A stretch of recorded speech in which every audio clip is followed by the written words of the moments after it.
Hi there. I'm so happy you're here. Here's what you'll gain by listening to the very last second of this conversation with my friend and colleague, Morgan Davis. In this episode, Morgan and I discuss how her school district is reimagining coaching support through coaching impact cycles.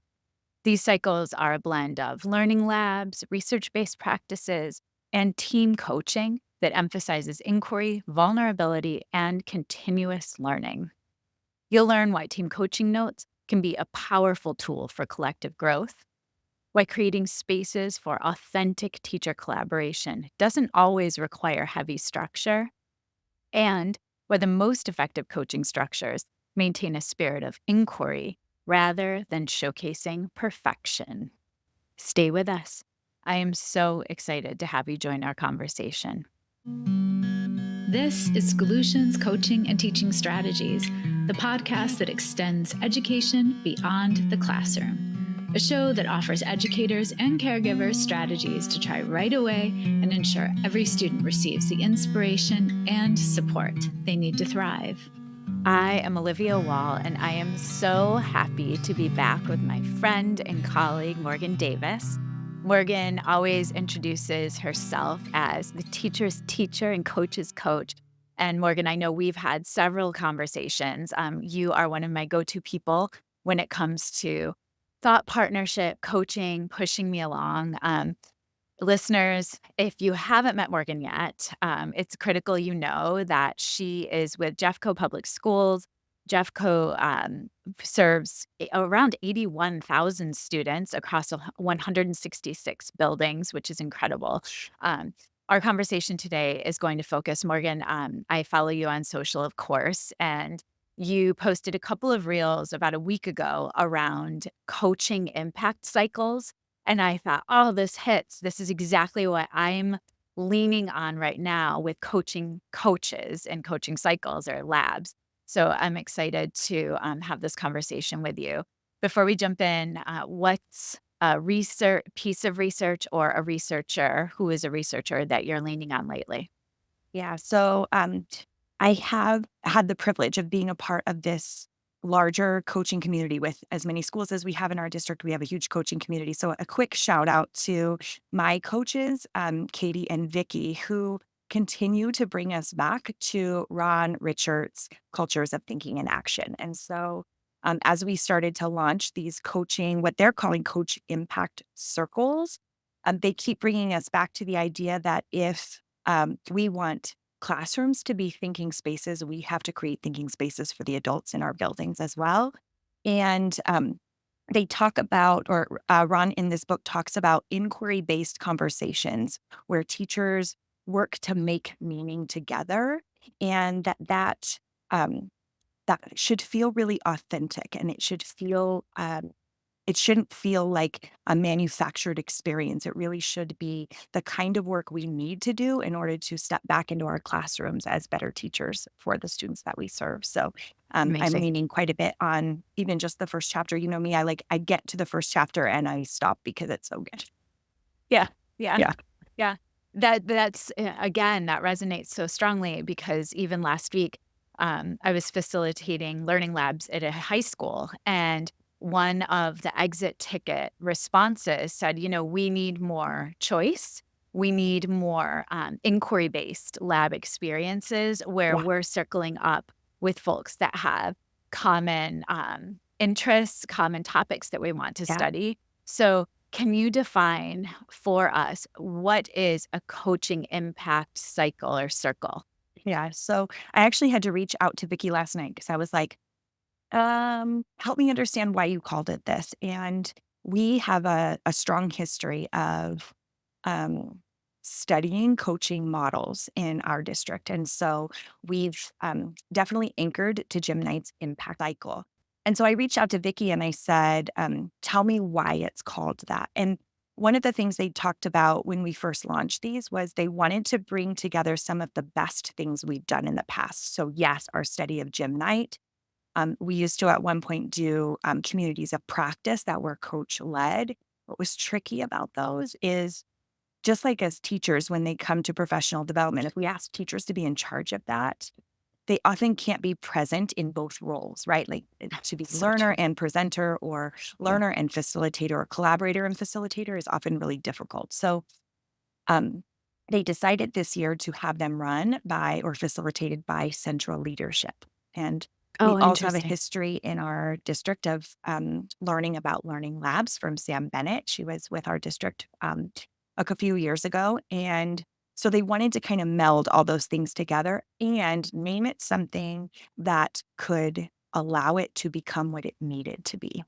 What's interesting about it now is that we're now in teams of, I think 4 to 8 coaches are in each group or small community.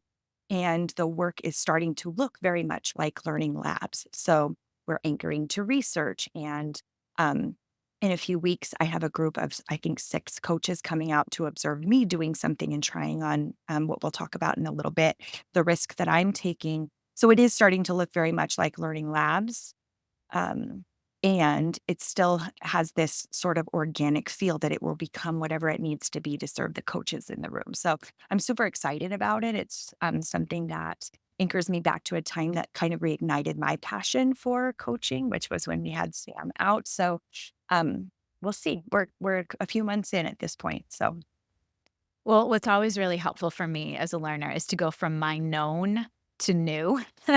And, then I joke, then I can have a now, but I need to right, make those connections, and so something I wanted to learn from you is we know with labs, since you just said it feels more and more like a lab structure, there's that priming work that has to happen. yeah, There is planning for the lab experience, and there's usually a host teacher or a host coach or a yeah, host classroom that we're trying to work in.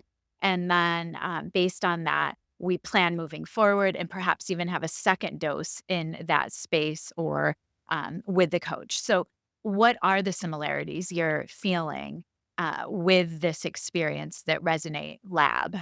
yeah. So um, the priming work that we're doing is happening during our coach learning. So, right now, there's a lot of conversation about in our district about academic monitoring and teachers doing the student work ahead of time. And so, we're doing that as kind of whole district work, both with principals, APs, and coaches are all doing that work. And then in these small circles or small communities, we're doing additional research on the ways of coaching in that space. So we've read articles about how to be a warm demander. We've anchored back to something that you mentioned in last week's podcast or 2 weeks ago. Um, the idea of coaching heavy, coaching light. So we're definitely anchoring to research that's preceding the lab. So we might call it priming or pre work. But what I see it as is like another researcher that we're anchoring back to is the idea of coherence, right? The Yeah. idea that everything should have this red thread through it. So what we did back in August should be evident in our lab that's coming up in December. I am the first in our small community, I'm the first coach to risk publicly. So we'll have that host experience at my building where we'll do some pre-briefing before we go into classrooms. And then I've set up a team to help to allow me to go in with this team of coaches. And then we'll debrief. And the goal would be for them to help me better understand my risk and and learn alongside them. Like I need their insights because this something I love about labs is this isn't something I have figured out yet. Me too.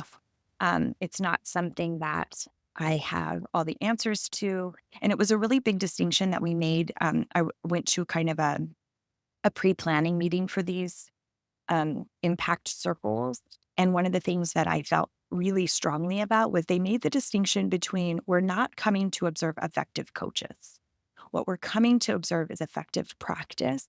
And I even remember pushing on that and saying, but what if we don't know if it's effective yet? Like, what if we don't know? And that's what we're trying to figure out. So Yeah. I'm super thankful.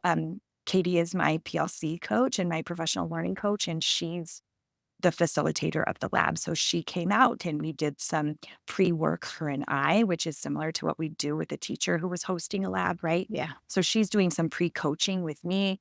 Um, and then she's curating the research that will kind of give people context for the work that I'm doing when they land in my building in December. So a lot of the same things that we would experience if we were with a teacher in a lab, they're providing or creating the space for us to do the same.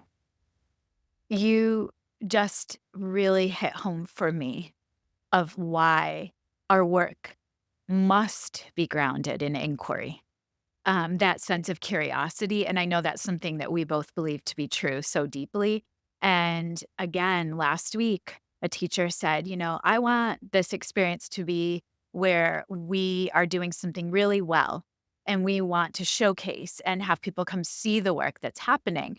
And I paused and said, that's a different structure. That can be, we call a showcase or a celebration. And that may happen at the end of a coaching cycle. But again, just to reiterate, in my mind, the whole idea of a coaching lab, a principal lab, a teacher, facilitator, hosted lab, it's all about the messiness, Yeah. not the perfection. And ideally, I also think they could happen in the midst of a coaching cycle, Right. or in the midst of when frustration bubbles up. Last week, we were joking, Denise Golden Dubois is working with the school district as well.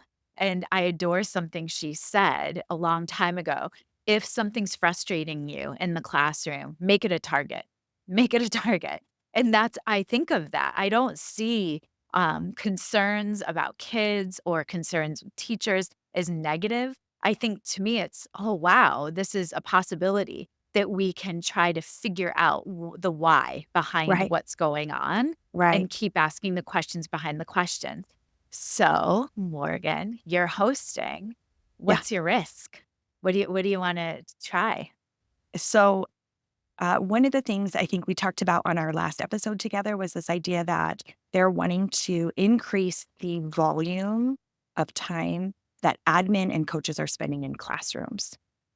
So we've got learning walks, or what they're calling now sprints, to see the things that are happening in classrooms. And so one thing that was really important to me was to keep that separate from the work admin's doing. Like as a coach, I can't be walking around with the same checklist or for the same purpose. My goal is to um, not monitor necessarily, but um, to continue to celebrate and find that growth edge. So one thing that I'm trying is the idea of coach notes, but for a team. So, in order to elevate the impact of our professional learning communities, our weekly team meetings, I wanted to see if I could, or what the impact would be if I provided the feedback I typically provide to individual teachers, if I instead set it in front of the team. So again, I don't have that all figured out. I'm learning along the way. I am failing forward. And yeah. And one of the things I'm the most excited about is to set some of those trial and errors in front of other coaches and say, like, what am I getting right? And where am I missing the opportunity to make this more impactful? Or is it even the right move? I don't even know. So Yeah. team coach notes is the risk that I'm taking right now. One of my favorite moments with you, and you didn't even know, you put a reel out there in the universe, and it made me laugh. Oh, it was the perfect moment, and I needed it. You said, the team coaching notes are only as effective as if you actually send them. Yes. That's that whole, like, we have the best of intentions, and then life happens, right? So, Yes. I know with an individual coaching note, often we're looking to be asset-minded, so we're naming what we see and hear Yeah. teachers doing and saying, students doing and saying in the classroom, and then we're often offering nuggets of research that can have that person's back to, say, like, "Here's what you said you believe. Here are some practices that we lived together in the classroom, and then here's some research to calibrate that work." Right. And then we often ask questions that we truly don't know the answers to. So then help me go from known to new. What do you include, or what have you been playing around with in the team note? And who do you send it to? Who is the team? Yeah. Um, I have been playing around with that. Part of it isn't changing. So one of the things that I am doing is we're implementing a new math curriculum this year, and so one of the things I'm trying to do is anchor them back to the professional learning we've done so far. So we've had professional learning on talk moves. We've had professional learning on the lesson design of this particular curriculum. We've had professional learning on providing access to students who might be struggling or providing challenge to kids who are ready. So I am trying to categorize things that I'm seeing across classrooms.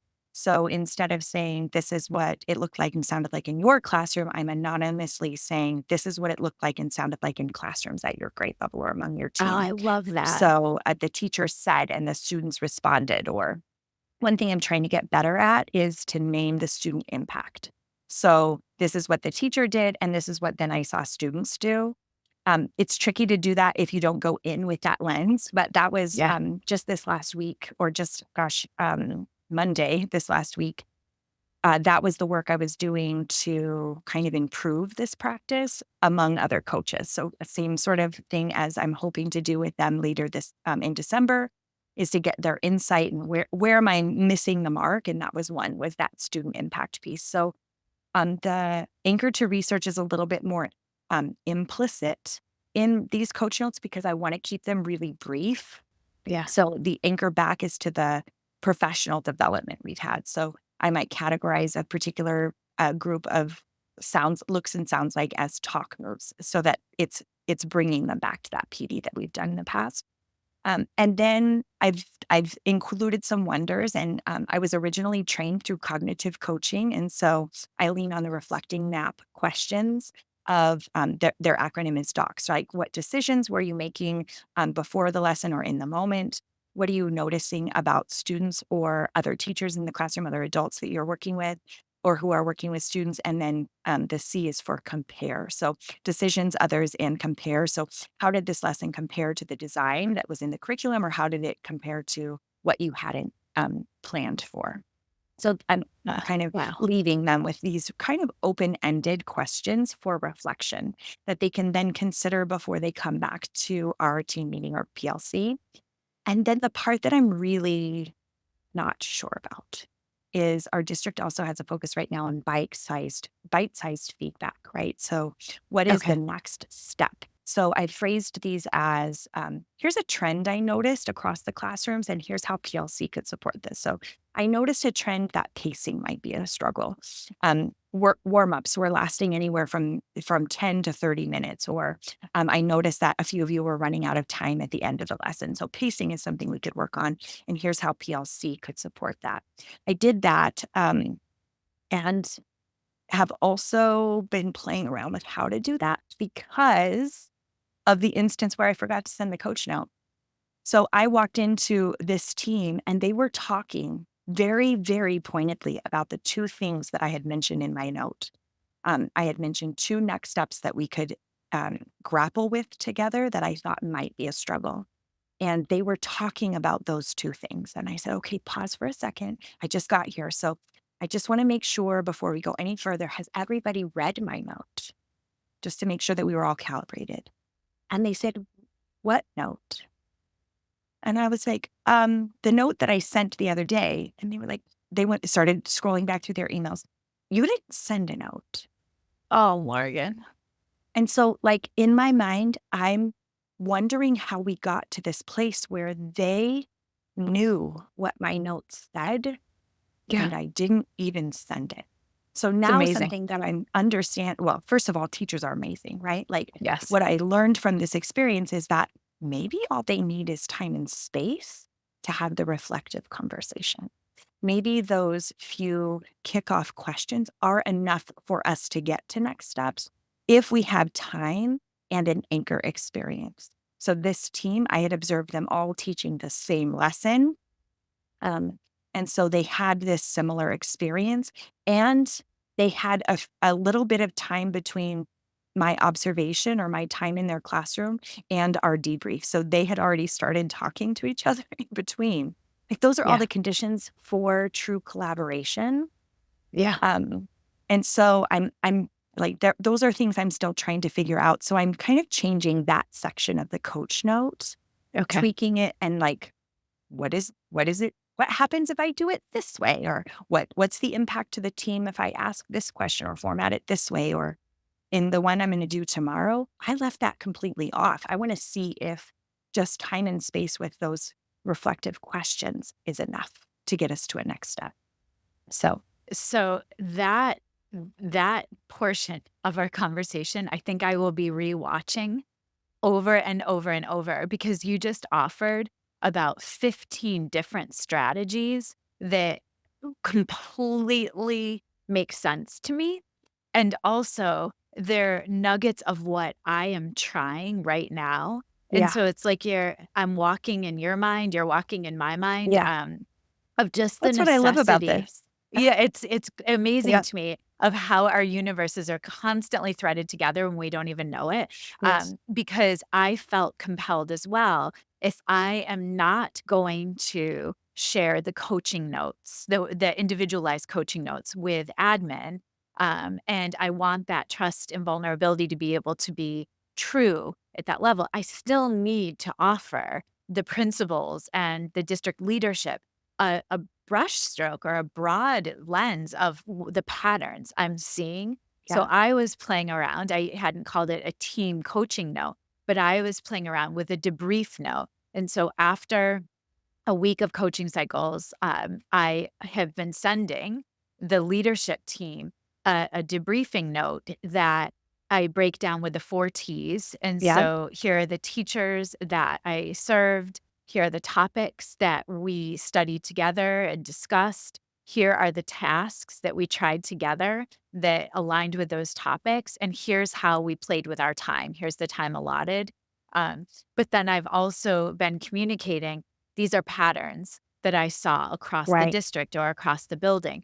What I love is the idea now of going in 2 weeks from now, and in my mind saying, "Here are the teacher practices. Here's the impact, immediate impact on students that I saw," because I think that's so helpful for grown-ups that are working with children. It's a second set of eyes yeah, watching that impact that they sometimes don't see or get to right. see because they have 30 other children demanding their time and attention, right?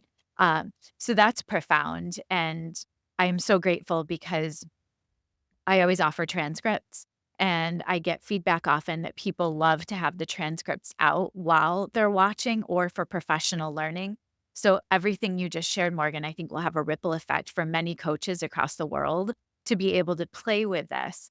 And what I love most about you as a thought partner is that you don't shy away from taking risks in the messiness of this work, and it's the parallel practice that we value so much. We cannot ask teachers or other coaches to try um, being vulnerable in front of other people if we're not doing it ourselves.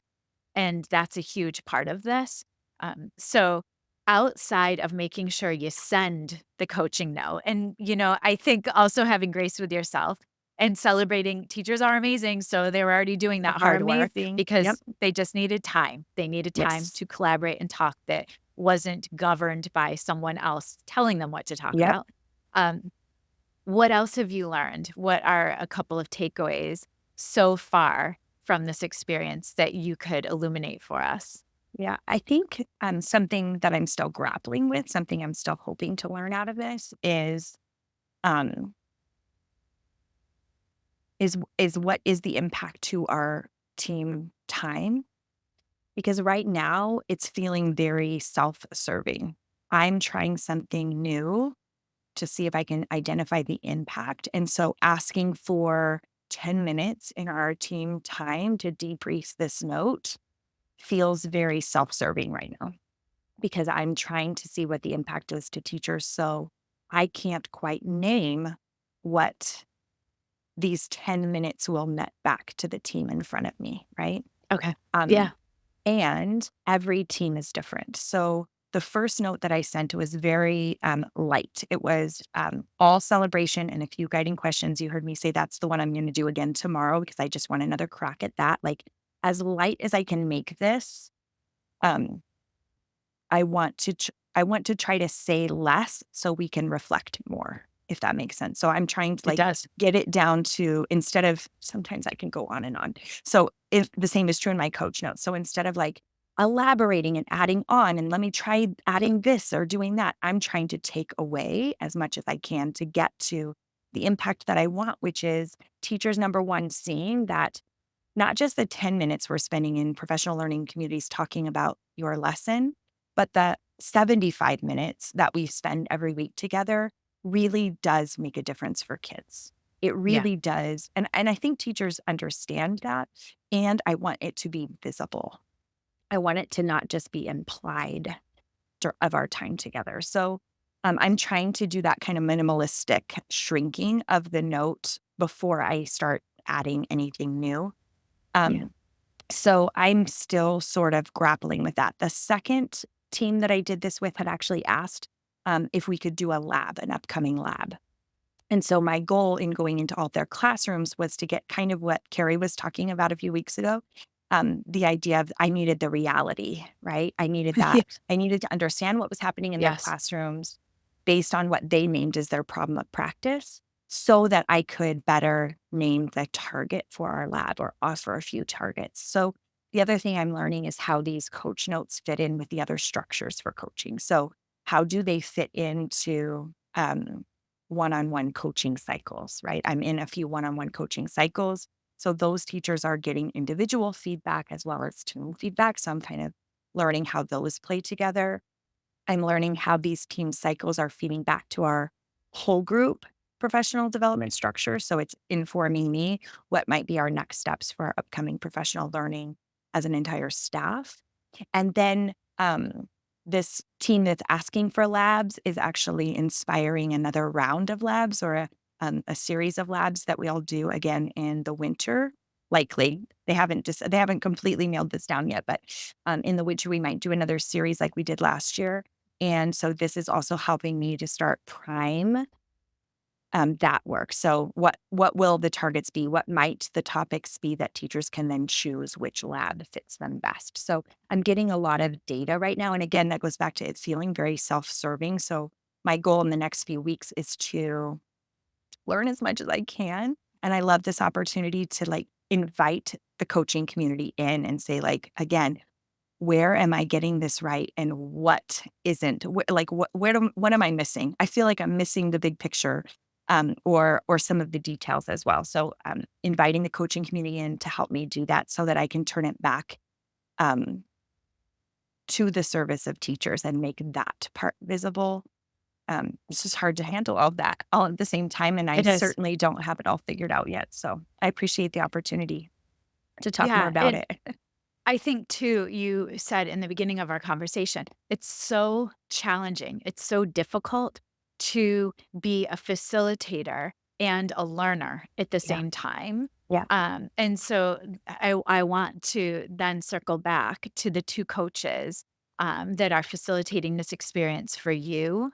And I'm going to start to wrap conversations with inspiring educators for us. And so I'd love for you to give them a formal shout out again and just explain, how often are you coming together with all of the smaller cohorts? Because I think that's also, if you can be super clear about your process as a coach, that's another pay it forward impact that will be shared with that community as well. So, yeah, formal shout out yes. to those two amazing coaches. And then how often are you coming back together?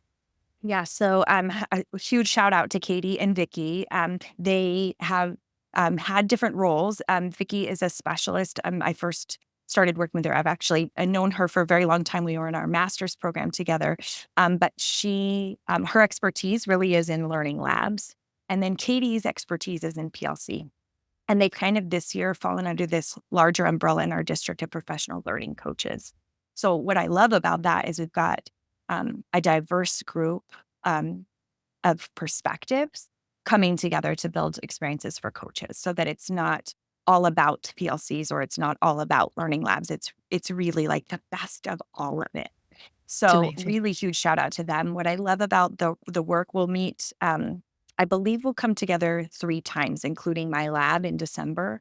And each time from now on, a coach will host. So I'll get an opportunity to watch two other coaches host in their buildings with things that they're grappling with. They also are instrumental in our whole group coaching work. So just this last Monday, we came together and added on an additional piece of research. We had time to talk with coaches at our tables that weren't in our coaching lab or coaching circle. Nice. So there's lots of parallel practices there too. The same way we provide for teachers and teachers provide for kids, that whole group space gives us a chance to calibrate and cross-pollinate with people we wouldn't necessarily be with otherwise. Then these small circles are kind of our small group or professional learning community as coaches. And then Katie's been amazing to give me that one-on-one time as host so that I can, when she came out for our first meeting after I agreed to host, I just had like blank pages in front of me. And I was like, I don't know what I'm doing, but I know what I want. So help me. And she asked great questions. And but by the time we left, I had pages and pages just kind of scribbled and scratched out. And some days that's overwhelming. I like every time I get a new piece of research, I just want to like add it on. And yet, like you heard me say, like there also has to be this minimalistic, I have to start stripping things away or it becomes too much. So what's the critical attributes? What are the critical pieces? And that's the kind of work that these two coaches are helping us figure out together. It's amazing. I wish everybody had it. I hope everybody has it. Well, I think because we're taking the time to have this conversation and put it out there in the world, you're offering possibilities for folks that didn't even know that this could happen. Yeah. And it's also inspiration to get it going. If you don't have this type of structure currently in your district or you're a super small school district, that's Yeah. okay because you can reach out and look at a regional lens of in New York State, we have BOCES, the Board of Cooperative Education Services, and there are different BOCES that serve regions. And so each BOCES has typically around 10 school districts. That would be a way to get these coaching cohorts going. I cannot thank you enough, Morgan, for sharing all of these different possibilities for growing together. And one of my favorite moments in this conversation is when you made me realize it's not just adding new research, new research, new research. It's also critical that we help all of ourselves center on what have we learned together and how does this connect back to what we've learned and naming that for ourselves just like we want for our children. So thank you for starting my day off on this really exciting note. I'm ready to hit the ground running now. Right. You're an incredible coach and teacher's teacher and coach's coach, Morgan. So thank you. Yeah, thank you. I love the conversation. Yeah. All right. Take care, friend. Schoolutions Coaching and Teaching Strategies is created, produced, and edited by me, Olivia Wall. Thank you to my older son, Benjamin, who created the music that's playing in the background.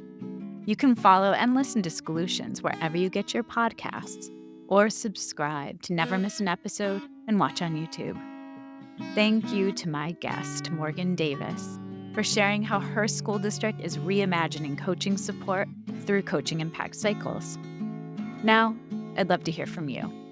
Send me an email at schoolutionspodcast@gmail.com.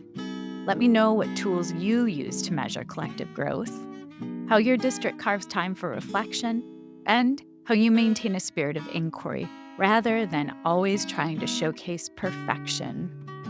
Tune in every Monday for the best research-backed coaching and teaching strategies you can apply right away to better the lives of the children in your care. Stay tuned for my bonus episode every Friday, where I'll share how I applied what I learned from the guest in schools that week. See you then.